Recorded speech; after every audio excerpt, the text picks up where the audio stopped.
ان الحمد للہ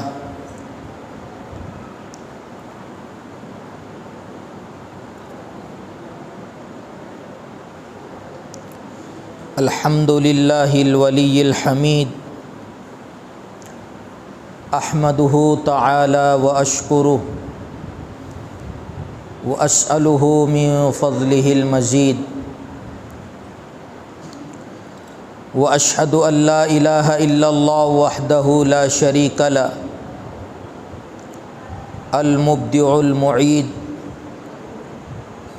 واشہد ان سیدنا وسندنا وحبیبنا ومولانا محمدا عبد اللہ ورسولہ اشرف الانبیاء وافضل الرسل وخلاصۃ العبید صلی اللہ علیہ وسلم وعلی آلہ وعلی اصحابہ وعلی اتباعہ اجمعین اما بعد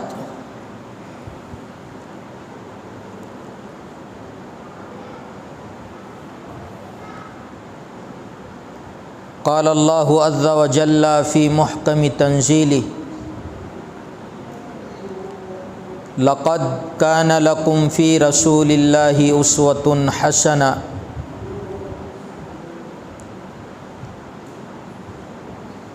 وقال رسولنا صلی اللہ علیہ وسلم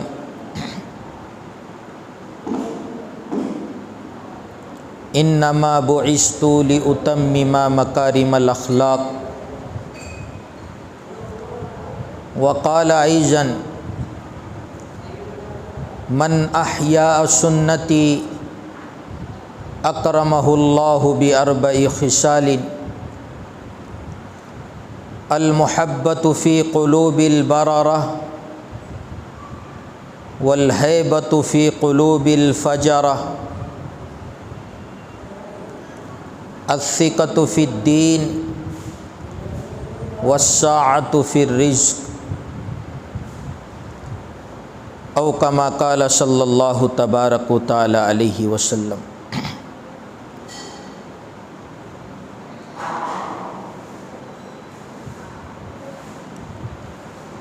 محترم و مکرم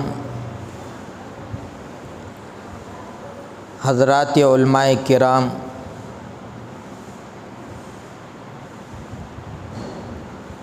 اور ملت کے غیور نوجوانوں، بزرگوں،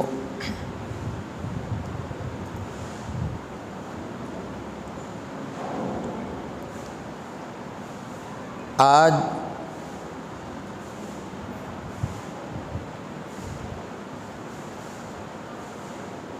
محمدیہ مسجد جوروے ناکہ، یہاں کے چلنے والے مکتب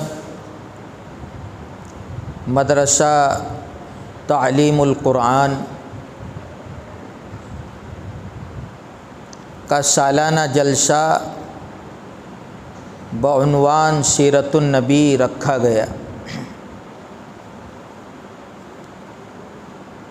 طلباء نے بہت اچھا پروگرام پیش کیا، اور جو بنیادی باتیں دین کی ان کے ذہنوں میں ڈالنے کی کوشش کی گئی، اس کو انہوں نے اخذ کیا تو دین کی راہوں پر ان بچوں کا مضبوط ہونا، اس میں استاد کا بہت بڑا رول ہوا کرتا ہے۔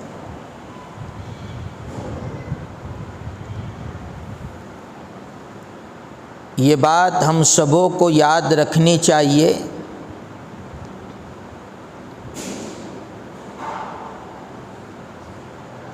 کہ ہمارا وجود اس دنیا میں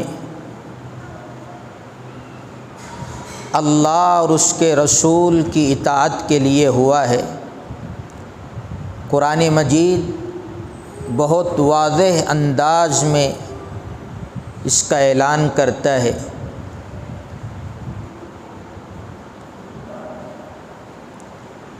کہ ہم نے جنوں اور انسانوں کو محض اپنی عبادت کے لیے پیدا کیا ہے۔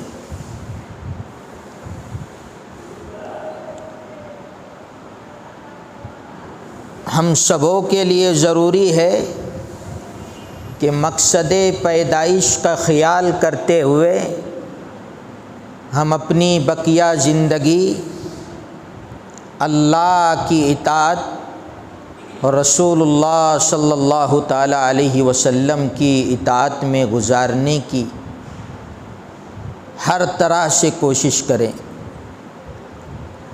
اور یہ کوشش ہم سبوں کے لیے ضروری اور لازمی۔ لیکن آج ہو یہ رہا ہے کہ ہم لوگ دنیاوی اعتبار سے بہت ترقی کر رہے ہیں، لیکن دینی اعتبار سے ہماری بنیادیں بڑی کھوکھلی اور کمزور نظر آتی ہیں۔ ہم سبوں کو یہ جھوٹا خیال لگا ہوا ہے کہ آج کے اس دور میں دین کی محنتیں بڑی عروج پر ہے اور دینی کام بہت مضبوط انداز سے انجام دیے جا رہے ہیں۔ اس غلط خیال سے امت کو نکلنے کی ضرورت ہے۔ یہ بات یاد رکھیے گا کہ صحابہ کی زندگی ہمارے لیے بہت بہتر نمونہ ہے۔ اسی لیے آقا صلی اللہ تعالیٰ علیہ وسلم کا فرمان ہے، اصحابی کالنجوم بأیہم اقتدیتم اہتدیتم، کہ میرے صحابہ ستاروں کی طرح ہے، ان میں سے ایک کی اتباع بھی کامیابی، فلاح و فوز تک پہنچانے والی۔ یہ بات اللہ کے حبیب صلی اللہ تعالیٰ علیہ وسلم کی زبان اقدس سے نکلی ہوئی ہے۔ ہمیں صحابہ کی زندگی کو بہت غور و فکر کے ساتھ پڑھنا چاہیے اور پڑھ کر سمجھنا چاہیے۔ جب ہم صحابہ کی زندگی کو غور سے پڑھیں گے، سمجھیں گے، تو ہمیں اپنی زندگی کا صحیح رخ نظر آئے گا کہ ہماری زندگی کس راہ پر ہے اور آقا صلی اللہ تعالیٰ علیہ وسلم کی مطلوبہ زندگی کیا ہے۔ یہ یاد رکھیے کہ اللہ کے حبیب صلی اللہ تعالیٰ علیہ وسلم کی سیرت ہم سبوں کے لیے اس دنیا میں بھی کامیاب کرنے والی اور آخرت میں بھی نجات دلانے والی ہے، اور قرآن نے اس کا اعلان کیا ہے، لقد کان لکم فی رسول اللہ اسوۃ حسنہ، کہ اللہ کے حبیب صلی اللہ تعالیٰ علیہ وسلم کی زندگی ہم سبوں کے لیے بہترین نمونہ ہے۔ نمونہ کسے کہتے ہیں؟ نقش کو۔ ہم نے اور آپ نے دیکھا ہے کہ آدمی جب اپنے مکان کی تعمیر کا خیال کرتا ہے، یا ہم لوگ جب اجتماعی اعتبار سے مسجد کی تعمیرات کا خیال کرتے ہیں، تو سب سے پہلے ہمارے ذہنوں میں یہ خاکہ ہوتا ہے کہ ہم لوگ کسی انجینئر سے رابطہ کریں اور اس جگہ کے لیے بہت اعلیٰ درجے کا نقشہ تیار کریں، اور اس کے بعد وہ مسجد تعمیر ہو یا وہ مکان تعمیر ہو۔ بغیر انجینئر کے ہم اپنے مکان کو تیار نہیں کرتے، یا ہماری مسجد کو تیار نہیں کیا جاتا۔ ہم یہ خیال کرتے ہیں کہ سب سے پہلے بہترین نقشہ انجینئر کے پاس سے کیوں حاصل کیا جاتا ہے کہ وہ ان نقوش کا ماہر ہوا کرتا ہے اور کم جگہ میں کیسے ایڈجسٹ کرنا چاہیے اور اس تعمیری نظام کو کس طرح کامیاب اور خوبصورتی سے آراستہ کرنا چاہیے، وہ ان باریکیوں کو جانتا ہے۔ ایسے ہی ہماری زندگی کو خوبصورت نظام پر لانے کے لیے اور اسے کامیاب اس دنیا میں بھی بنانے کے لیے اور آخرت کے اعتبار سے کامیاب و بامراد ہونے کے لیے اللہ تبارک و تعالیٰ نے رسولوں کا سلسلہ قائم فرمایا اور ہمیں اپنے محبوب رسول صلی اللہ تعالیٰ علیہ وسلم کی امت میں پیدا فرمایا اور آخری رسول ہمارے لیے منتخب کیا۔ اب ہماری ذمہ داری یہ بنتی ہے کہ ہم اپنی زندگی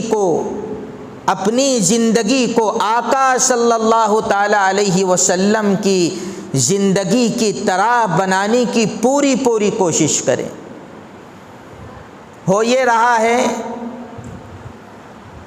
کہ ہم لوگ ربیع الاول کے مہینے کی آمد پر دلوں میں ایک جذبہ لیے ہوئے ہوتے ہیں کہ اس مہینے میں اللہ کے حبیب صلی اللہ تعالیٰ علیہ وسلم کی پیدائش ہوئی، اور یہ حقیقی بات ہے، کہ اللہ کے حبیب صلی اللہ تعالیٰ علیہ وسلم کی آمد اسی مہینے میں ہوئی، اور آج کل اسے عید میلاد کا نام دیا جا رہا ہے۔ سب سے پہلا جھوٹ تو یہ ہے کہ اسے عید کا نام دیا گیا اللہ کے حبیب صلی اللہ تعالیٰ علیہ وسلم کی پیدائش پر۔ آپ شریعت کا جائزہ لیں اور احادیث مبارکہ کو کھنگالیں، یہ بات واضح ہوتی ہے کہ دین اسلام میں صرف 2 عیدیں ہیں، تیسری عید کی کسی طرح گنجائش نہیں۔ یہ عید کہاں سے آئی، اسے سمجھنے کی ضرورت ہے، اس لیے کہ شیطان صدروں ہو کو صحیح راہ سے دھوکے میں ڈالتا ہے۔ بگڑے ہو کو بگاڑنا اس کے لیے بہت آسان ہے، لیکن نیکوکاروں کو وہ جب بہکاتا ہے تو اسی راہ سے بہکاتا ہے۔ جیسے ہم اور آپ اس کا تجربہ کرتے ہیں، اور آپ کو بھی اس کا بارہا تجربہ ہوا ہوگا کہ ہم لوگ جماعت میں جاتے ہیں، 40 دن 4 ماہ اپنا وقت اللہ کی راہ میں لگاتے ہیں۔ جب فضائل کی تعلیم چلتی ہے تو ایک حدیث ہمارے کانوں سے ہمیشہ گزرتی ہے۔ حضرت شیخ رحمۃ اللہ علیہ نے فضائل اعمال میں اس حدیث کو لکھا ہے کہ جو شخص 40 دن تکبیر اولیٰ کا اہتمام کرتا ہے، اسے 2 پروانے عطا کیے جاتے ہیں۔ یہ فرمان ہے جناب رسول اللہ کا۔ عنوان سیرت کا ہے، میں اپنے موضوع پر آؤں گا، آپ کا وقت بھی زیادہ نہیں لوں گا۔ بات بتانی اصل میں یہ ہے کہ ہم لوگوں نے سن رکھا ہے، اللہ کے حبیب صلی اللہ تعالیٰ علیہ وسلم کا فرمان ہے کہ جب بندہ 40 روز تکبیر اولیٰ کا اہتمام کرتا ہے تو اسے 2 پروانے عطا کر دیے جاتے ہیں۔ ایک پروانہ نفاق سے برات کا اور دوسرا جہنم سے بری ہونے کا۔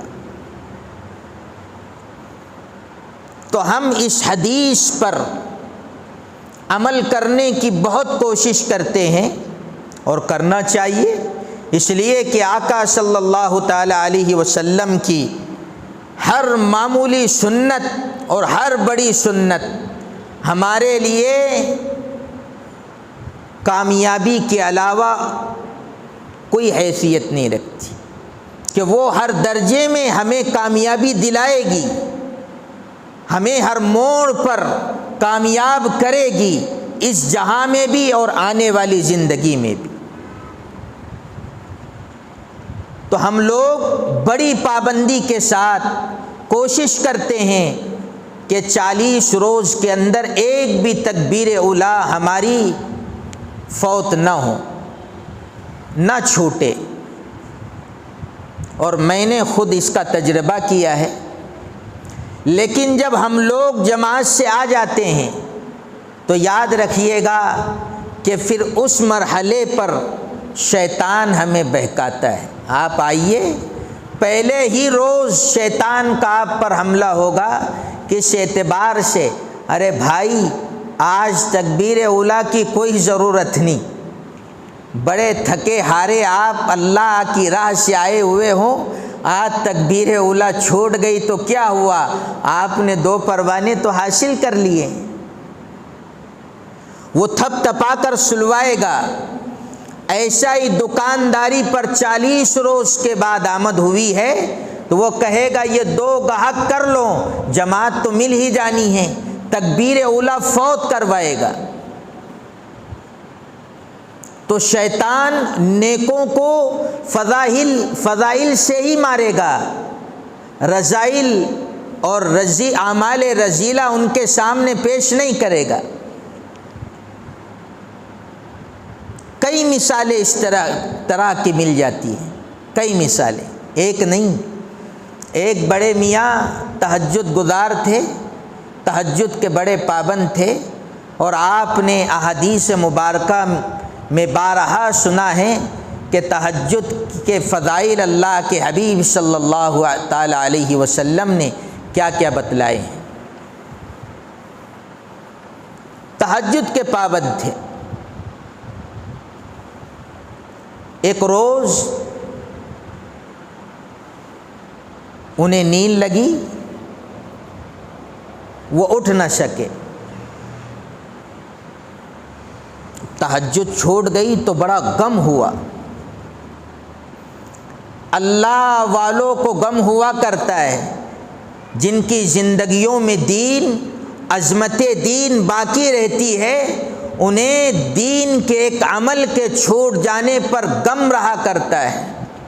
ایک واقعہ آپ کے گوشے گزار کر دوں۔ حضرت مولانا رشید احمد گنگوئی رحمۃ اللہ علیہ، انہیں دارالعلوم دیوبند بلایا گیا، دعوت دی گئی۔ آپ دارالعلوم دیوبند کے جلسے میں تشریف لائے، آپ کا خطاب ہوا، عصر کا وقت تھا، تو لوگوں نے ملاقات کرتے کرتے مسجد پہنچنے تک اتنی تاخیر کر دی کہ آپ کی تکبیر اولیٰ چھوٹ گئی، تکبیر اولیٰ فوت ہو گئی۔ تو حضرت نے نماز سے فراغت کے بعد رخت سفر باندھا اور سیدھا گنگوہ تشریف لے گئے، اور اپنی قیام گاہ پر 8 روز تک رہے، کسی سے ملاقات نہیں۔ ہر وارث سے معذرت کر دی جاتی تھی، ہر وارث سے، کہ وہ مجھ سے نہ ملے۔ آپ کے خدام اور مریدین منع کر دیا کرتے تھے۔ 8 روز گزر گئے، اب خداموں کا اور مریدین کا کو یہ تشویش ہوئی کہ آیا حضرت کا معاملہ کیا ہے، دیکھا بھی تو جائے کہ حضرت کس بات کو لے کر کے خفا ہوئے ہیں۔ کسی سے ملاقات نہیں، کچھ نہیں، صرف ذکر الہی میں مشغول اپنے آپ کو کر لیا تھا، اپنے آپ کو۔ تو اب مریدین اور خدام کو بھی تشویش ہونے لگی کہ آخر کیا کریں، تو کسی نے ہمت کر کر کے حضرت سے پوچھ ہی لیا، حضرت ماجرا کیا ہے؟ ہم آپ کو دیکھ رہے ہیں کہ آپ بہت رو رہے ہیں، اللہ کا ذکر زیادہ کر رہے ہیں، آپ کی یہ حالت ہم سے برداشت نہیں ہوتی، کہ آپ کا کیا ماجرا ہے؟ ہم سے بتلائیے، آپ کو ایسی کون سی تکلیف پہنچی ہے، ہمیں بتائیے، ہم اس کے تدارک کا انتظام کرتے ہیں۔ تو کسی نے ہمت کر کر کے پوچھ لیا، تو اس وقت حضرت کا راز کھلا۔ حضرت نے بتایا کہ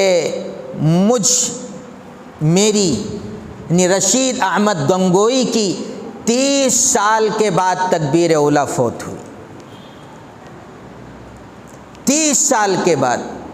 تو ایک عمل کے چھوٹنے پر اپنی ذات کو ذکر میں، عبادت میں تھکا دیا، اللہ کو منوانے کے لیے۔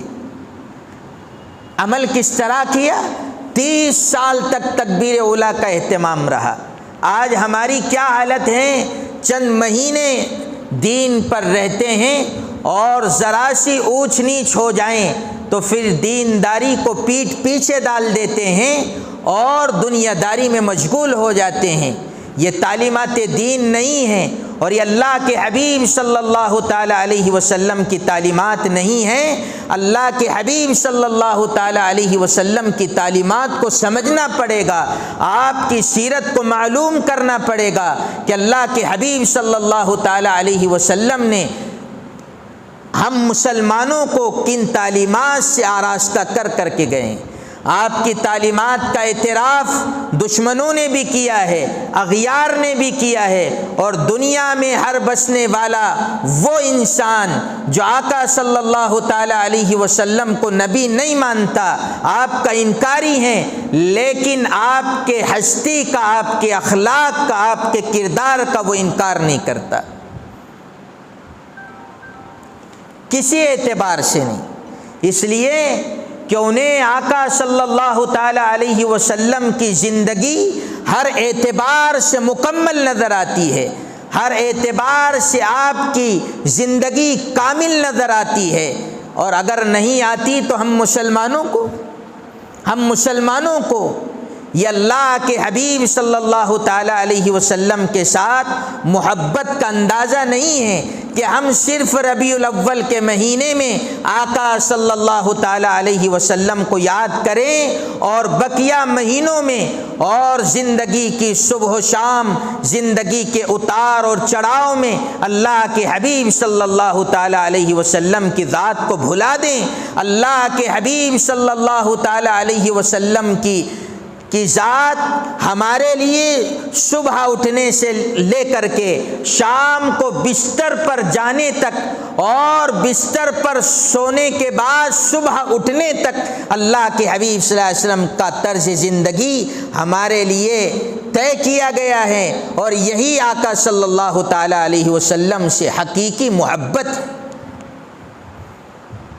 اور یہی آپ سے پیار ہے، اور یہی پیار کا انداز ہے، اور یہ پیار صحابہ نے کر کر بتلایا کہ آپ کی ہر ادا کو اپنی زندگی میں جگہ دی، ہر ادا کو اپنی زندگی میں جگہ دی۔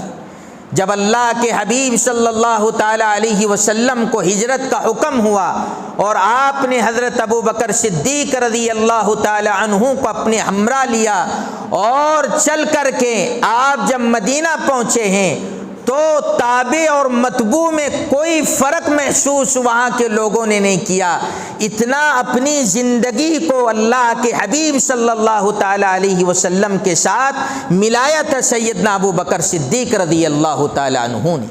یہ ہے عشق نبی، یہی عشق نبی ہے، یہی تعلیمات رسول ہے، یہی اللہ تبارک و تعالیٰ کی چاہت ہے۔ آج ہم یہ چاہتوں کو چھوڑ کر دنیا کی محبت میں اپنے آپ کو ہم نے ایسے لگایا ہے کہ اللہ کے حبیب کی سنتیں کچھ مواقع سے سامنے آتی ہیں، کچھ مواقع سے۔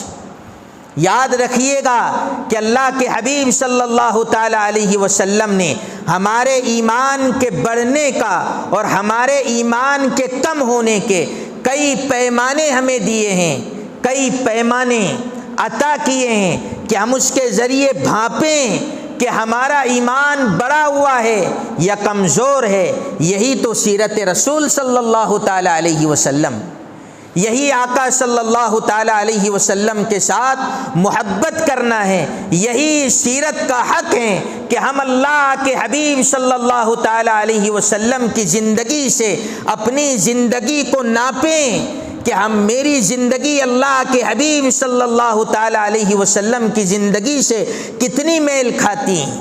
ہم دیکھیں اپنی نماز کو کہ میری نماز اور آقا صلی اللہ تعالی علیہ وسلم کی نماز میں کتنا فرق ہے۔ ہم دیکھیں کہ میرے ادب میں اور آقا صلی اللہ تعالی علیہ وسلم کے سکھائے ہوئے آداب میں کتنا فرق ہے۔ ہم دیکھیں کہ جب بڑوں کے ساتھ تعظیم کا معاملہ آئے تو میں نے کس طرح ان بڑوں کی تعظیم کی، کیا میری تعظیم آقا صلی اللہ تعالی علیہ وسلم کی بیان کردہ تعظیم کے مطابق ہیں؟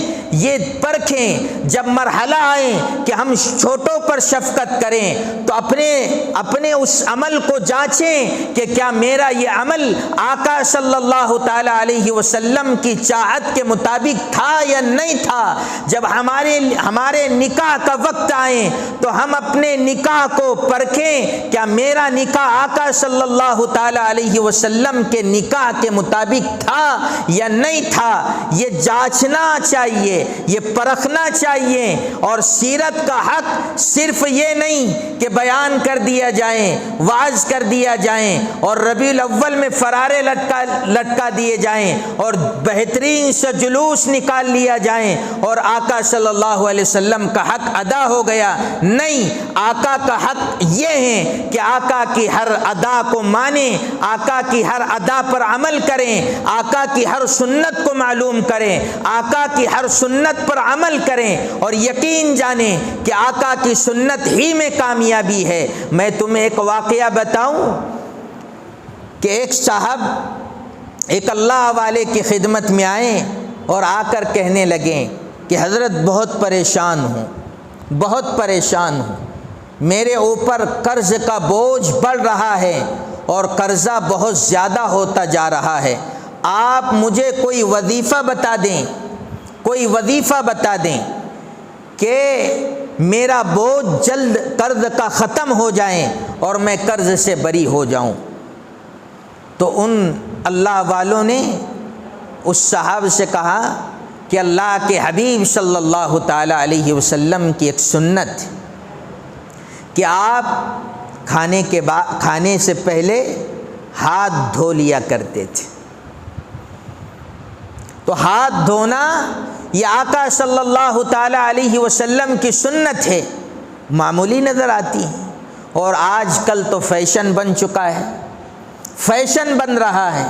آپ مسلمانوں کی تقریبات میں جائیے اور وہاں کا جائزہ لیجئے، یا خود اپنی تقریب کا جائزہ لیجئے یا اپنے اجتماعات کا جائزہ لیجئے کہ ہماری تقریبات، ہمارے اجتماعات میں ہم لوگ کھانا کھاتے ہیں تو کیا ہمارا کھانا آقا صلی اللہ تعالی علیہ وسلم کے سنت کے مطابق ہے؟ اللہ کے حبیب صلی اللہ تعالی علیہ وسلم نے پلیٹ بالکل صاف کر کے کھائی، بالکل صاف کر کے کھائی، ایک دانہ پلیٹ میں نہیں ہوا کرتا تھا۔ اور یہ بات اللہ کے حبیب صلی اللہ علیہ وسلم نے فرمائی ہے، جو شخص پلیٹ صاف کرتا ہے تو وہ پلیٹ اس کو دعا دیتی ہے، دعا دیتی۔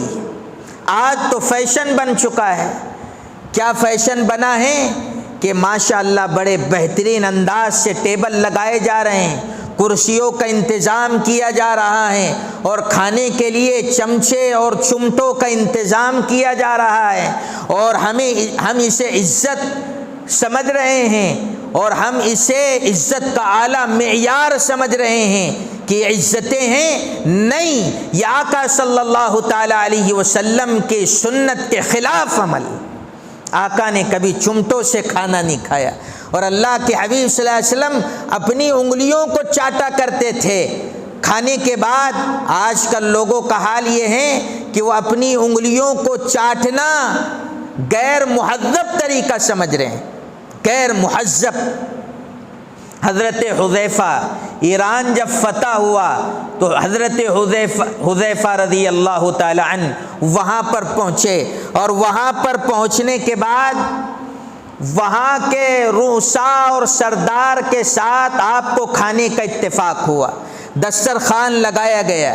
اب دسترخوان پر رؤساء اور وہاں کے سردار سب لوگ بیٹھے، اور ان کی تہذیب کیا تھی کہ ہاتھ سے گرا ہوا لقمہ وہ دسترخوان سے اٹھا کر کھانا حماقت سمجھا کرتے تھے، بے وقوفی سمجھا کرتے تھے۔ انہیں اتفاق ہوا، آپ اس دسترخوان پر پہنچے، آپ کھانا کھانے لگے، آپ کے ہاتھ سے لقمہ گر گیا، آپ نے وہ لقمہ اٹھا کر کھانے لگے تو قریب میں بیٹھا خادم، قریب میں کھڑا خادم نے آپ سے کہا کہ آپ یہ کیا کر رہے ہیں؟ یہ لوگ اس کو معیوب سمجھتے ہیں، یہ ان لوگوں کے یہاں عیب ہیں، یہ ان کے تہذیب کے خلاف ہے۔ تو حضرت حذیفہ نے بڑا خوبصورت جواب دیا، کہنے لگے اترک سنت حبیبی لہؤلاء الحمقاء، کیا میں میرے حبیب صلی اللہ تعالی علیہ وسلم کی سنت کو ان احمقوں کے خاطر چھوڑ دوں؟ یہ ہے اللہ کے حبیب صلی اللہ تعالی علیہ وسلم سے کامل محبت۔ تو ان صاحب سے وہ حضرت نے کہا کہ اللہ کے حبیب صلی اللہ علیہ وسلم کی سنت ہے کھانے سے پہلے ہاتھ دھونا، آپ جائیں اس سنت پر عمل کریں۔ تو وہ تعجب میں پڑ گئے، میں کوئی وظیفہ لینے آیا تھا، میں کوئی تعویذ لینے آیا تھا، یہ اس کا انتظام کر دیتے، یہ تو مجھے یہ عمل بتلا رہے ہیں۔ تو وہ چلے گئے، انہوں نے اس پر عمل کیا، کھانے سے پہلے وہ ہاتھ دھوتے تھے اس نیت سے کہ میرے حبیب صلی اللہ تعالی علیہ وسلم کی سنت ہے۔ چند مہینوں کے بعد وہ حضرت کی خدمت میں پہنچے اور آ کر کہنے لگے الحمدللہ میرے سر سے سارا قرضہ ختم ہو گیا، سارا قرضہ ختم ہو گیا۔ یہ ہے اللہ کے حبیب صلی اللہ تعالی علیہ وسلم کی سنت کی تاثیر۔ جب سنتیں زندگیوں میں زندہ ہوا کرتی ہے تو اللہ تبارک و تعالیٰ کی مددیں، رحمتیں اور نصرتیں آسمانوں سے اترا کرتی ہے اور اللہ اس بندے کی مدد فرمایا کرتے ہیں۔ لیکن آج ہمارا حال یہ ہے کہ ہم رسماً محبتوں کو ادا کر رہے ہیں۔ یہ رسماً محبتوں کو ادا کرنا خصوصاً مسلمانوں کے لیے ٹھیک نہیں ہے۔ میرے عزیزوں، ہم اللہ کے حبیب صلی اللہ تعالی علیہ وسلم کی تعلیمات کو معلوم کریں، سیرت کو معلوم کریں، اللہ کے حبیب صلی اللہ تعالی علیہ وسلم کی ہر سنت پر عمل کرنے کی فکر کریں۔ اللہ کے حبیب صلی اللہ تعالی علیہ وسلم سے محبت کا تقاضا یہ ہے کہ ہم اللہ کے حبیب صلی اللہ تعالی علیہ وسلم کو خوش کرنے والے اعمال کریں۔ آپ کی فکروں کو ہم عملی جامہ پہنانے کی کوشش کریں۔ آقا صلی اللہ تعالی علیہ وسلم نے صحابہ کو ایک حسین معاشرے میں تبدیل کیا اور حسین معاشرے میں آپ نے صحابہ کو دیکھا اور سارے اعمال سے صحابہ کو آپ نے آراستہ و پیراستہ کیا اور اللہ کے حبیب صلی اللہ علیہ وسلم اس پر خوش ہوئے۔ آپ کی روح اس سے خوش ہوئی اور آپ کا اندرون اور ظاہر اس سے خوش ہوا۔ آپ کس طرح کی زندگی مسلمانوں سے چاہتے تھے، ایک نمونہ تمہیں بتلاؤں کہ اللہ کے حبیب صلی اللہ تعالی علیہ وسلم کی سیرت کیا ہے اور اللہ کے حبیب صلی اللہ علیہ وسلم کی چاہت کیا تھی۔ دو صحابہ کے درمیان بیع و شراء کا معاملہ ہوا، ایک زمین کی خرید اور فروخت ہوئی، ایک صحابی نے اپنی زمین دوسرے صحابی سے بیچی، انہوں نے خرید لی۔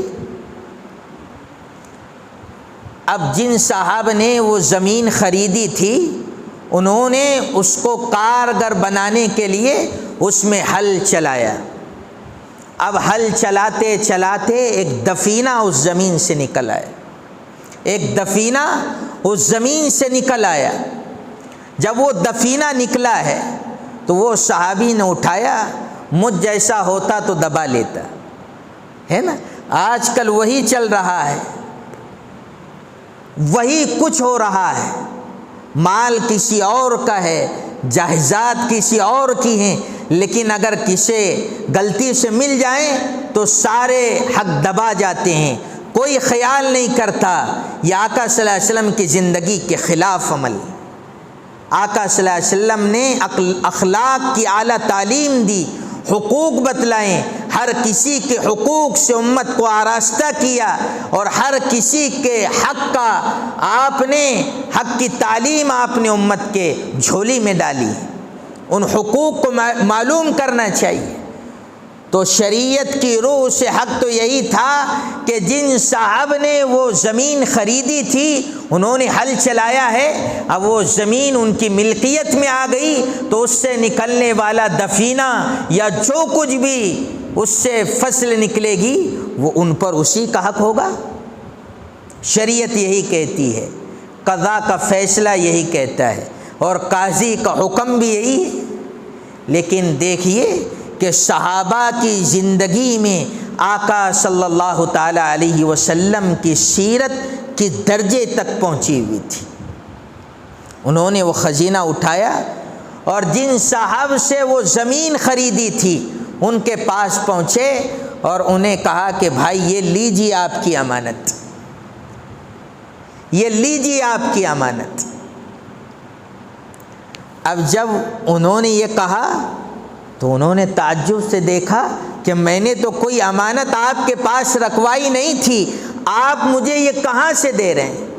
انہوں نے کہا کہ نہیں، یہ تو میری امانت نہیں. تو یہ کہہ رہے ہیں کہ یہ دفینہ آپ کی خریدی ہوئی زمین سے نکلا ہے، آپ کی خریدی ہوئی زمین سے. تو کہنے لگے یہ زمین تو میں نے فروخت کر دی تھی، اب آپ جانے، آپ کا معاملہ جانے، میں اسے نہیں لوں گا، اس پر میرا حق نہیں.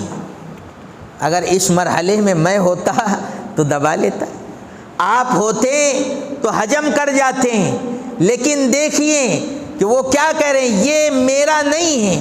اور جن صاحب نے خریدی وہ کہہ رہے ہیں کہ یہ آپ کا ہے، یہ کہہ رہے ہیں کہ نہیں یہ آپ کا ہے. دونوں میں لڑائی چل رہی، کوئی وہ دفینہ لینے کے لیے تیار نہیں کوئی. تو کسی نے کہا کہ اس معاملے کو اللہ کے حبیب صلی اللہ علیہ وسلم کے دربار میں لے جایا جائے. تو دونوں یہ مقدمہ لے کر اللہ کے حبیب صلی اللہ تعالی علیہ وسلم کے دربار میں پہنچے. تو فتویٰ تو یہی تھا کہ جن صاحب نے وہ زمین خریدی تھی، وہ زمین اس میں نکلنے والا دفینہ انہی کی ملکیت تھی. تو اللہ کے حبیب صلی اللہ علیہ وسلم نے جب دونوں کے جذبات دیکھے کہ یہ دونوں آج مال نہ لینے پر جھگڑ رہے ہیں، اور آج جھگڑا کس بات کا ہے؟ دیکھیے آپ محلوں کا جائزہ لیجئے. پھر یہاں پر مسلمانی ایک طرف رکھ دی جاتی ہے، ایک طرف مومن کی مومنانہ صفات ایک طرف رکھ دی جاتی ہے، اور ہمارے یہاں جھگڑا زمینوں کے اوپر 1 انچ کو لے کر کے چلتا ہے، 1 بالشت کو لے کر کے چلتا ہے. وہ کہتا ہے کہ یہ 1 انچ میرا ہے، وہ کہتا ہے یہ 1 انچ میرا ہے. دونوں کا جھگڑا کیا ہے؟ میرا ہے. اور صحابہ کے درمیان جھگڑا کیا ہو رہا ہے؟ نہیں یہ تیرا ہے. اتنا بڑا تفاوت ہے ہماری زندگی میں اور صحابہ کی زندگی میں. وہاں جھگڑا تھا کہ یہ تیرا ہے، اور آج ہمارے معاشرے میں جھگڑا ہے کہ یہ میرا ہے، یہ میرا ہے. تو اللہ کے حبیب صلی اللہ علیہ وسلم نے دیکھا تو خوش ہو گئے. فیصلہ آپ نے حکمت کے تحت کس انداز سے کیا. بھائی آپ کو اولاد ہیں؟ انہوں نے کہا الحمدللہ میرے یہاں بیٹا ہے. دوسرے صاحب سے پوچھا کہ آپ کو اولاد ہیں؟ الحمدللہ میرے یہاں بیٹی ہیں. کہا کہ دونوں بالغ ہیں؟ کہا کہ ہاں. اللہ کے حبیب صلی اللہ علیہ وسلم نے فرمایا دونوں کا نکاح کرو اور یہ دفینہ ان کو ہبہ کرو. یہ ہے سیرت والی زندگی، یہ ہے صحابہ کا طرز عمل. آج ہم کہاں جا رہے ہیں؟ اور دعویٰ یہ ہے کہ ہم عاشق رسول ہیں، ہم غلام مصطفیٰ ہیں، ہم غلام احمد ہیں، ہم غلام محمد ہیں۔ بڑے بڑے دعوے کیے جا رہے ہیں لیکن زندگیاں اعمال سے خالی ہیں۔ میرے عزیزوں دعوے والی زندگی اللہ کے یہاں مقبول نہیں ہے۔ عملی نمونہ اللہ کے بارگاہ میں پیش ہوگا اور عملی نمونی کے بنیاد پر اللہ وہاں کی زندگی میں کامیاب کرے گا۔ اور یاد رکھیے گا ہمارا یہ خیال ہے کہ ہم یہاں پر سب سے عزت دار اس شخص کو سمجھتے ہیں جس کے پاس پیسہ ہو، بنگلہ ہو، گاڑی ہو، اسے عزتیں دی جا رہی ہیں، اسے شہرتوں کی فضاؤں میں اڑایا جا رہا ہے اور اس کا اعزاز و اکرام کیا جا رہا ہے۔ یہ ہمارا بڑا دھوکہ ہے۔ ہم اس دھوکے سے نکل جائیں، ہم اپنی حیثیت کا اندازہ کریں کہ اللہ کے یہاں دینداری کا پیمانہ چلتا ہے، دنیا داری کا پیمانہ نہیں چلتا۔ اور آقا کی تعلیمات دنیا داری کی نہیں ہے بلکہ دینداری کی ہے، آخرت کو بنانے کی ہے۔ اور سیرت بھی یہی تقاضا کرتی ہے کہ ہم آقا صلی اللہ تعالی علیہ وسلم کے ہر عمل کو جانچیں، ہر عمل کو معلوم کریں، آقا کی ہر سنت کو معلوم کر کے اس سنت پر عمل کرنے کی کوشش کریں۔ ہر مرحلے میں، زندگی کے ہر شعبے میں اللہ کے حبیب صلی اللہ تعالی علیہ وسلم کی زندگی ہی وہ واحد زندگی ہے جس کے ہر شعبے میں اللہ کے حبیب صلی اللہ علیہ وسلم نے مسلمانوں کی رہنمائی فرمائی ہے۔ مسلمانوں کو دنیاوی زندگی کا صحیح طرز اور صحیح طریقہ اور صحیح وتیرہ اللہ کے حبیب صلی اللہ علیہ وسلم نے سکھلایا ہے۔ آپ صلی اللہ علیہ وسلم کے زندگی کے علاوہ ساری زندگیاں برباد کر دینے والی ہے اور خسارے میں ڈال دینے والی ہے، نقصان میں ڈال دینے والی ہے اور انسان کو قعر مذلت میں ڈھکیل دینے والی زندگیاں اور طور و طریقے ہیں۔ اگر ہم چاہتے ہیں کہ ہم کامیاب زندگی گزاریں، بامراد زندگی گزاریں، تو ہمیں چاہیے کہ ہم اللہ کے حبیب صلی اللہ علیہ وسلم کا ہر عمل معلوم کریں، آپ کا ہر عمل معلوم کریں۔ آپ کی زندگی ہر شعبے میں ہمارے لیے ہیں۔ آپ اگر باپ ہیں تو اللہ کے حبیب صلی اللہ تعالی علیہ وسلم نے باپ بن کر بتلایا۔ آپ اگر دادا بنے ہیں تو اللہ کے حبیب صلی اللہ علیہ وسلم کی ذات بھی دادا تھی۔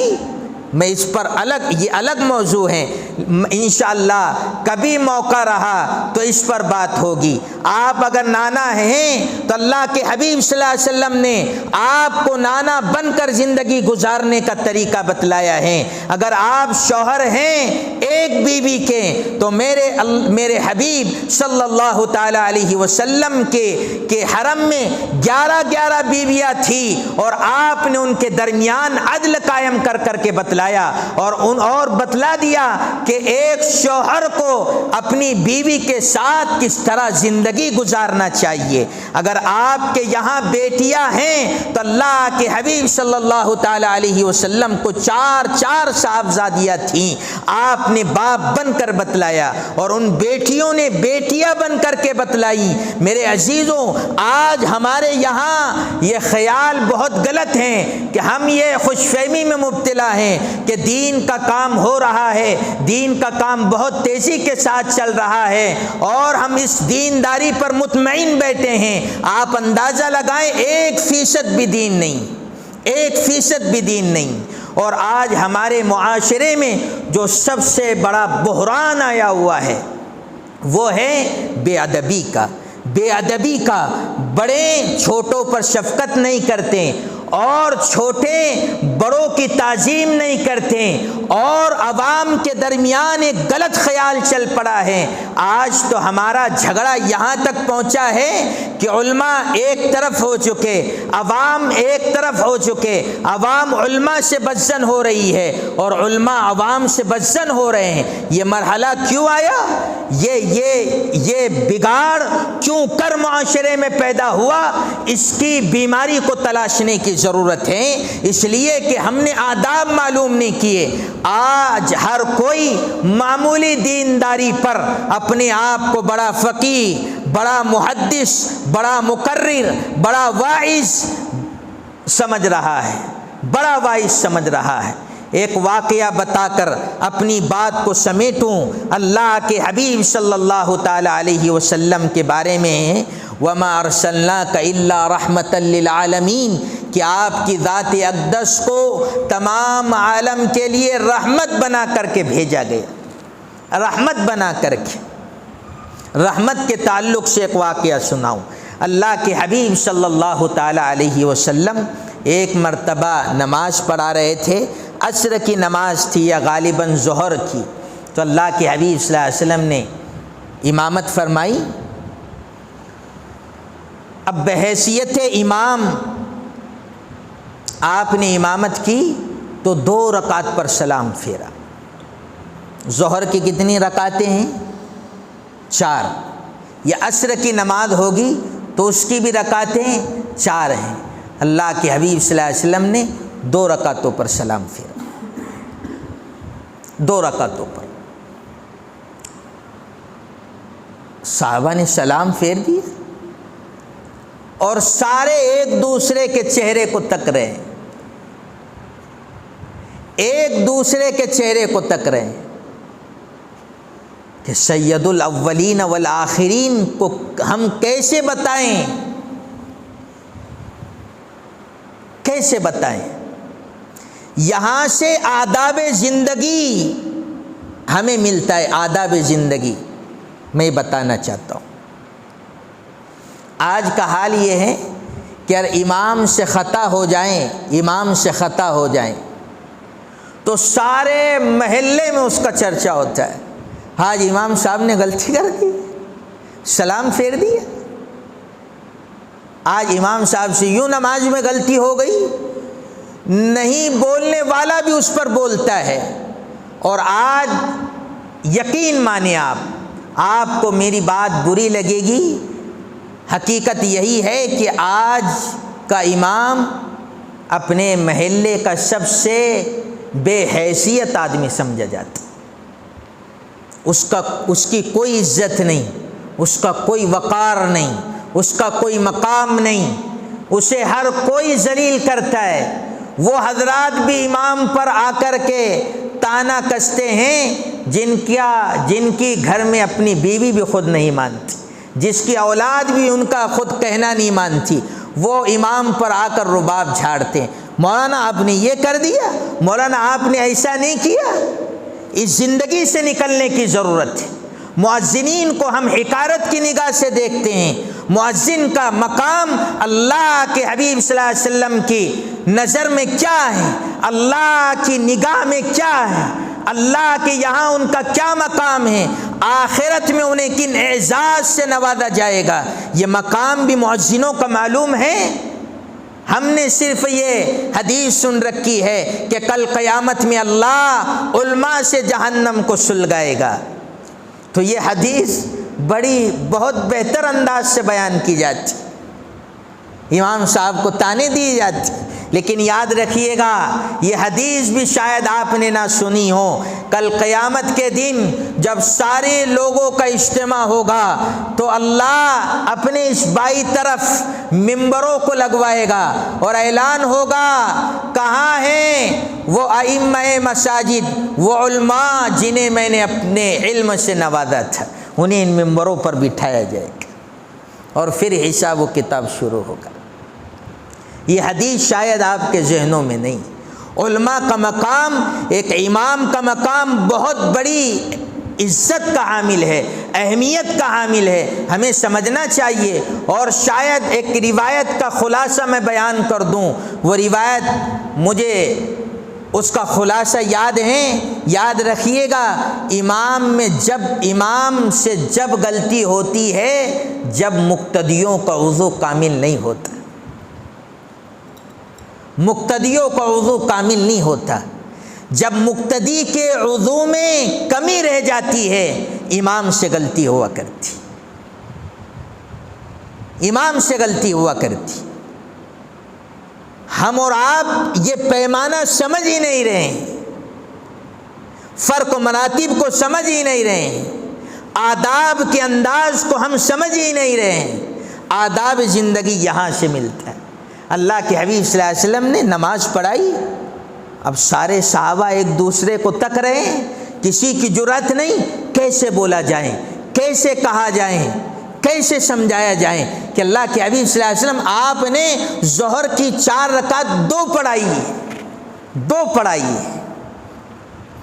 تو ایک صحابی کے دل میں اللہ نے القاء کی، ادب کا اعلیٰ مقام دیکھیے، تو انہوں نے جرأت کی، ہمت کی، تو ادب کو کتنا ملحوظ رکھا آپ خیال کیجیے۔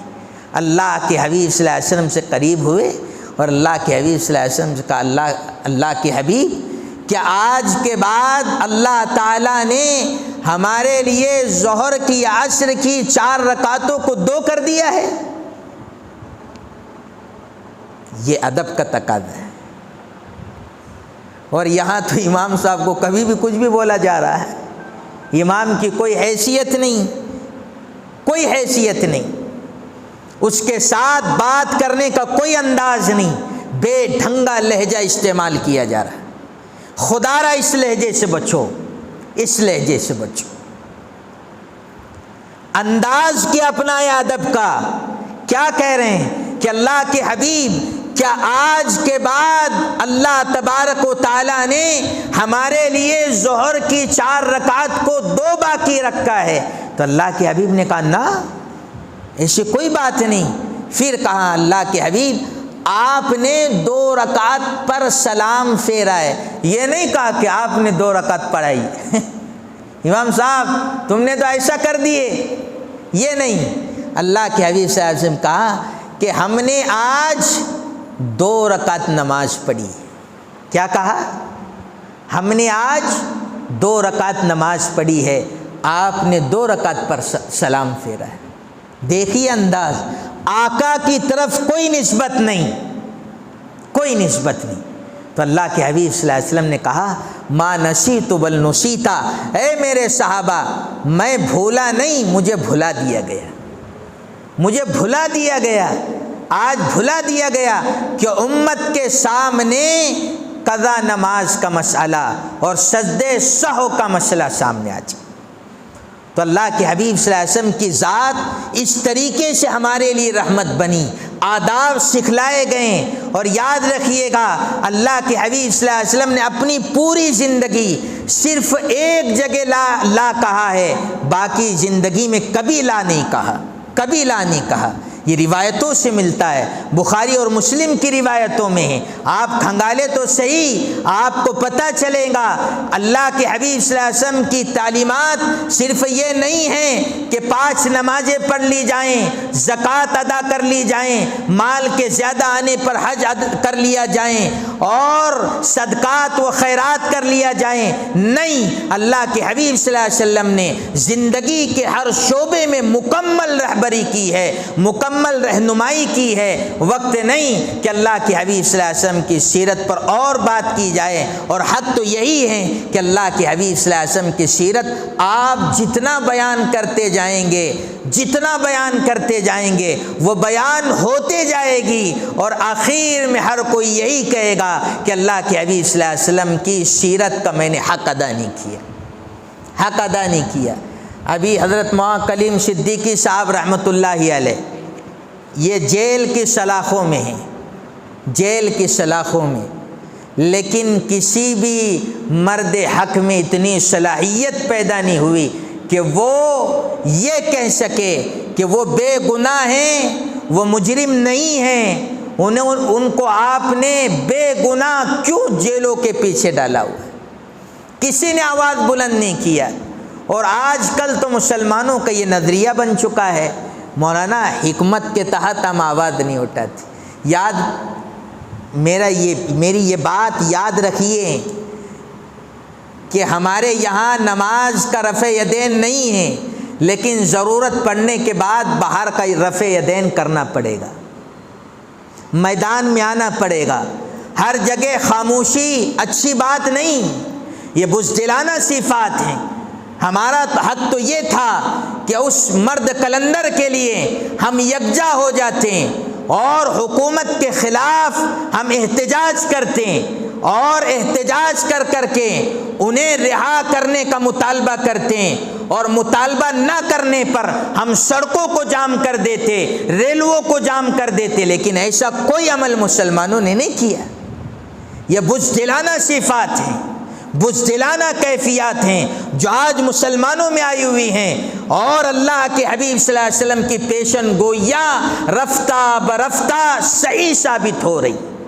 آپ کتاب الفتن تو پڑھیے، آپ کو اندازہ ہوگا کہ اللہ کے حبیب صلی اللہ علیہ وسلم نے کیا کیا باتیں بتلائی۔ حضرت مولانا ایک جگہ ایک کتب خانے میں تشریف لے گئے، وہاں کلیم صاحب صدیقی رحمۃ اللہ علیہ، تو جتنی سیرت کی کتابیں لکھی گئی ہیں کسی شخص نے ان سیرت کے کتابوں کی ایک فہرست تیار کی۔ کیا کہ تیار کی؟ فہرست۔ یہ کتاب سیرت کے عنوان سے یہ عنوان ہے، اور فلاں مؤلف ہے، فلانا مصنف ہے۔ تو ایسی سیرت کی فہرست جب اس نے تیار کی تو وہ فہرست 29 جلدوں میں تیار ہوئی، 29 جلدوں میں، اور اس کا آخری صفحہ 29,000 کچھ اور ہے، 29,000۔ لیکن سبوں کو یہی خیال ستاتا ہے کہ ہم نے آقا صلی اللہ تعالی علیہ وسلم کی سیرت